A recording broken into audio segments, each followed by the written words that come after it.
जय हिंद दोस्तों।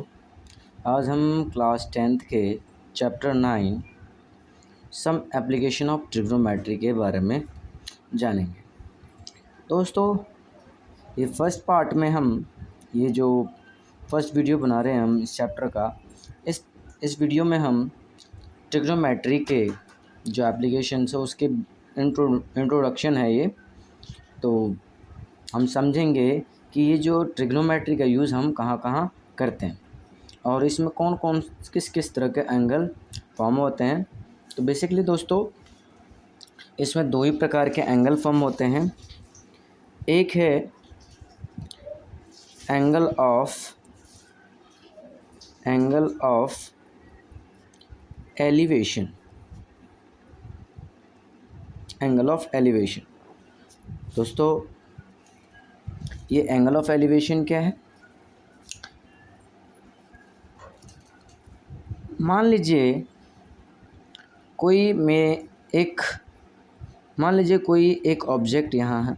यहाँ से मान लीजिए एक कोई लड़का है और कोई ऑब्जेक्ट, मान लीजिए यहाँ कोई पतंग यहाँ उड़ रहा है।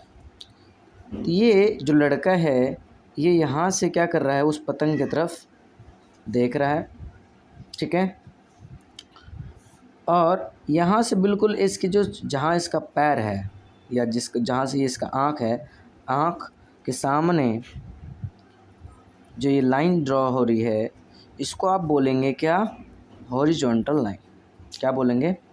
Horizontal line. और ये जो लड़का कहाँ देख रहा है? पतंग की तरफ जो देख रहा है, यहाँ पे एक लाइन हम ड्रॉ करेंगे, ठीक है। इस लाइन को हम बोलेंगे क्या? Line of site. क्या बोलेंगे? Line of site. और ये जो लाइन हमने नीचे ड्रॉ करा, ठीक है, ये बेसिकली क्या है? यह हॉरिजॉन्टल लाइन। कौन सा है? हॉरिजॉन्टल लाइन है। एंगल ऑफ एलिवेशन जो है ये लाइन ऑफ साइट और हॉरिजॉन्टल लाइन के जो बीचों बीच में जो एंगल फॉर्म हो रहा है उसको बोला जाता है एंगल ऑफ एलिवेशन।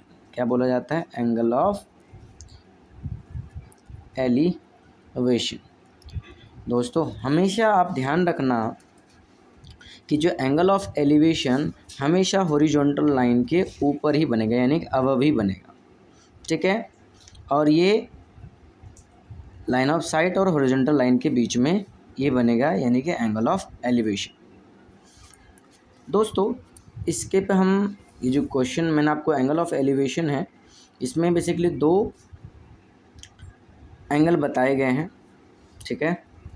मैंने आपको एक एंगल ऑफ एलिवेशन बताया, दूसरा मैं आपको एंगल ऑफ डिप्रेशन बता देता हूँ। फिर इस दोनों के बिहाफ पे हम एक एक एग्जाम्पल सॉल्व करेंगे।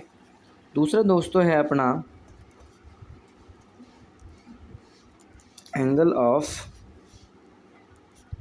Of depression.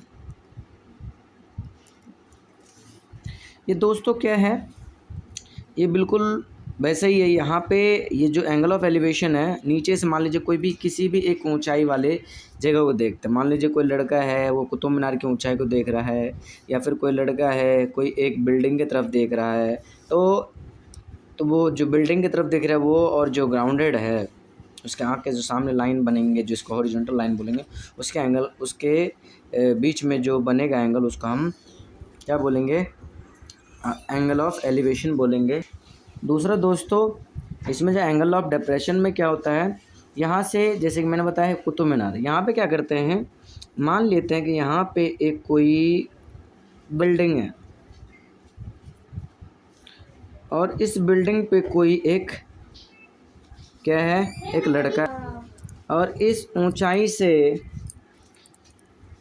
यहाँ से क्या कर रहा है कि वो नीचे की तरफ देख रहा है, नीचे के तरफ देख रहा है, ठीक है।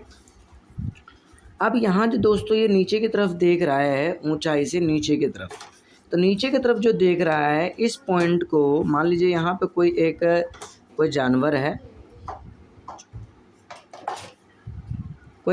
है, ठीक है, जो यहाँ पे है और ये लड़का इसको देख रहा है, ठीक है। और इसके आँखों के सामने एक लाइन बनेगी, ठीक है, जिसको दोस्तों कहा जाएगा हॉरिजॉन्टल लाइन। कौन सा लाइन बोलेंगे इसको हम? Horizontal line. और दोस्तों ये जो इसके आँखों और ये जो है किस, ये जो जानवर है, इस जानवर को जो देख रहा है तो इस, क्योंकि उसका आई के साइट है तो इसलिए इसको बोलेंगे लाइन ऑफ साइट। इसको बोलेंगे क्या? लाइन ऑफ साइट बोलेंगे। दोस्तों हॉरिजॉन्टल लाइन और जो ये लाइन ऑफ साइट के बीच में ये जो एंगल बना, इसको बेसिकली हम कहते हैं क्या? इसको हम बोलते हैं एंगल ऑफ डिप्रेशन, ठीक है। और ये हमेशा दोस्तों ध्यान रखना कि angle of depression horizontal line के नीचे ही बनेगा। जैसे कि मैंने आपको बताया था angle of elevation horizontal line के ऊपर बनता है, तो यहाँ पे जो एंगल ऑफ डिप्रेशन है वो हमेशा क्या? हॉरिजॉन्टल लाइन के नीचे बनता है। और दोनों, जैसे वहाँ पे दो एंगल दो लाइन के बीच में बन रहा था, ऐसे यहाँ पे लाइन ऑफ साइट और हॉरिजॉन्टल लाइन के बीच में जो एंगल बनेगा उसको हम एंगल ऑफ डिप्रेशन बोलेंगे। दोस्तों ये जो इसका जो फूट है, फूट इसका जो पैर है, यहाँ से अगर मैं एक पैरेलल, यानी कि ये जो हॉरिजॉन्टल लाइन, हॉरिजॉन्टल लाइन के मैं एक पैरेलल लाइन खींचता हूँ, ठीक है, पैरेलल लाइन खींचता हूँ, तो यहाँ पे जैसे मैं पैरेलल लाइन बोलता हूँ, खींचता हूँ, तो यहाँ पे ये जो लाइन है, तो दोस्तों यहाँ पे देखें तो मैंने एक पैरेलल लाइन खींचा हुआ है हॉरिजॉन्टल लाइन के बिल्कुल। तो यहाँ पे जैसे मैं हॉरिजॉन्टल लाइन खींचता हूँ तो यहाँ पे क्या है कि एक ट्रांसवर्सल लाइन है। दोस्तों आपने 9th क्लास में पढ़ा था कि जब कोई दो लाइन पैरेलल हो और वहाँ पे एक ट्रांसवर्सल लाइन खींचा जाए और ट्रांसवर्सल लाइन के दोनों अल्टरनेट साइड में जो एंगल फॉर्म होते हैं वो क्या होते हैं? इक्वल होते हैं। मान लेते हैं इसको एंगल 1 और इसको मान लेते हैं एंगल 2। तो यहाँ पर दोस्तों क्या होगा? एंगल 1 जो है एंगल 2 के इक्वल होगा। रीज़न क्या होगा? Alternate interior angle. समझ में आया दोस्तों? तो यहाँ पे ये दोनों, तो यानी कि यहाँ जितना भी एंगल होगा, मान लीजिए 30 ये है तो 30 ये भी होगा। अगर मान लेते हैं ये 45 है तो ये भी 45 होगा, ठीक है दोस्तों। तो मैंने आपको एक सिंपल भाषा में एंगल ऑफ एलिवेशन और एंगल ऑफ डिप्रेशन समझाया।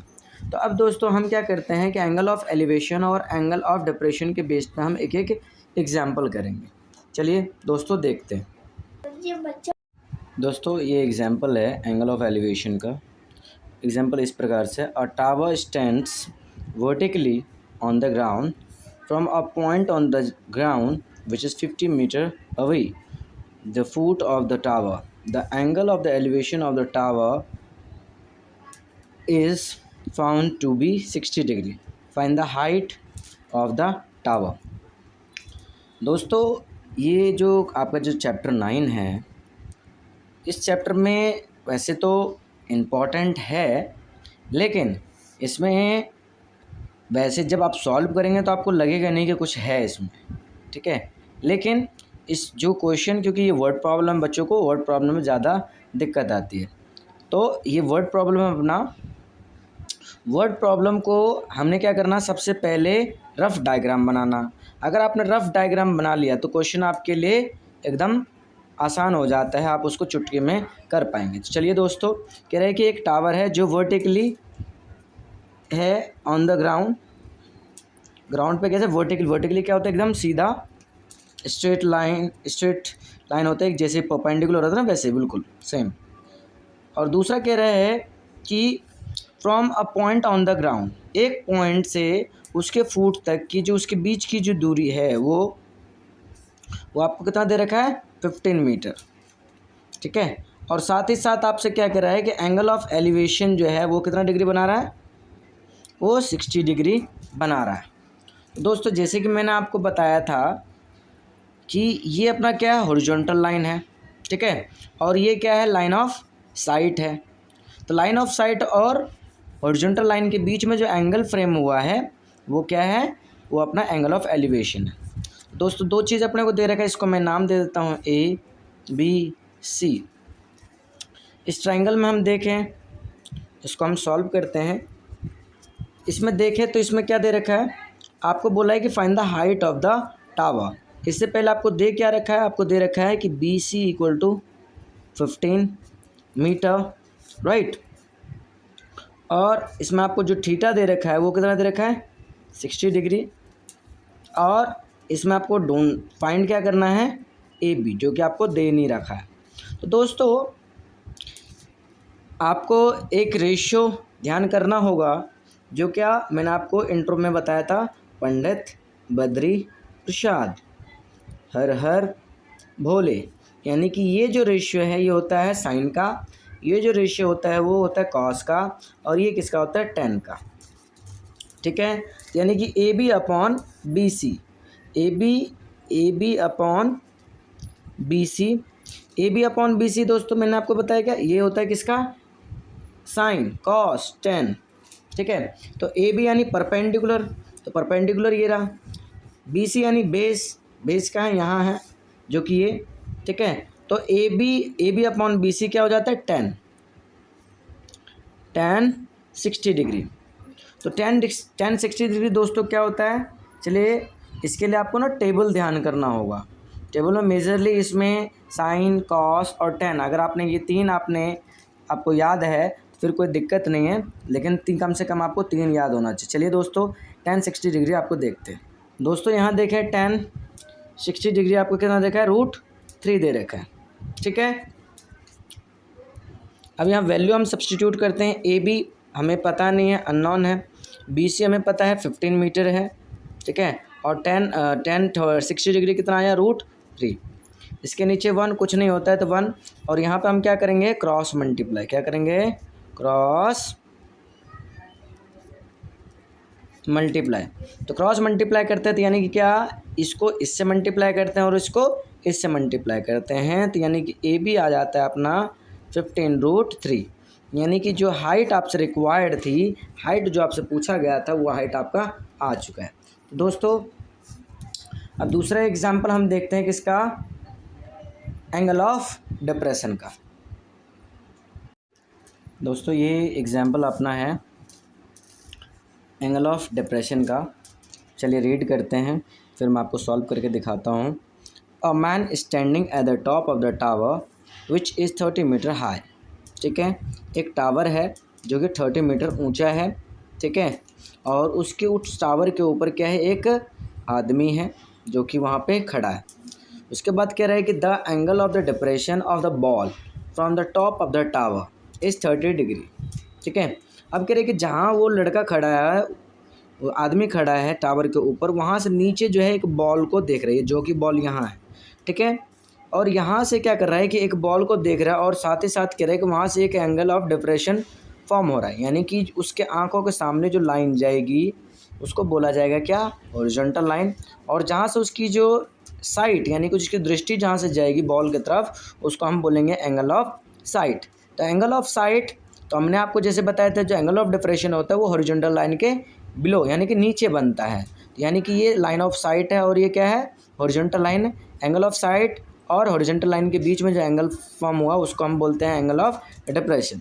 ठीक है, और दोस्तों मैंने आपको उसमें ये भी बताया था कि जब दो लाइन आपस में क्या हो, पैरेलल हो, और वो क्या एक ट्रांसवर्सल लाइन खींचा जाए, तो ट्रांसवर्सल लाइन के दो अल्टरनेट साइड में जो एंगल फ्रेम होता है उसको वो क्या होता है, इक्वल, यानी कि ये 30 डिग्री है तो ये भी कितना डिग्री होगा, 30 डिग्री। चलिए दोस्तों, जब हमारे पास ये आ चुका है, जैसे हमने पिछला क्वेश्चन करा था, पिछला एग्जाम्पल सेम, इसको भी हम उसी तरह से करते हैं।